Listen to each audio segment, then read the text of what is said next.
Ayan, wala kaming ulam. Titingin kami ng ulam doon sa may Town. Ayan na nga, ito nga ang aming nakita. Oh. Pipili tayo dito kung anong maiulam. Dahil gabi na, wala akong niluto. Parang nakakatamad kasi.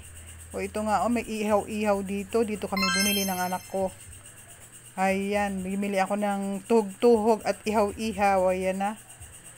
Sobrang mahal. Isang stick, isang tuhog, 2 subo ng kanin. Yun ang pwedeng gawin. Parang kulang kaya titingin pa ako dun sa iba.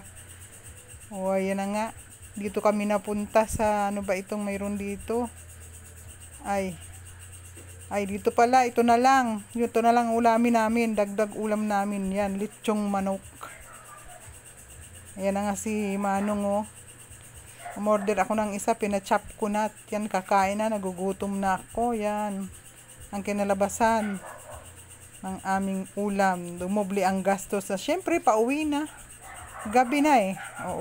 Pauwi na nga kami. Nag-tricycle na kami. Kanina, naglakad lang kami. Ang pabalik namin, siyempre, sasakay na kasi medyo malayo naman itong aming pinamilihan. Ang aming pinamilihan ng aming ulam. Pagka mahal-mahal. Pag nagbili ka talaga ng luto, mahal. Kaya dapat, magluto ka na lang. At syempre, ito na nga, nandito na kami sa bahay. Kailangan kong magbayad. Ayan na nga, pasuyo nga ng ilaw at babayaran ko ang ating driver. Iyan.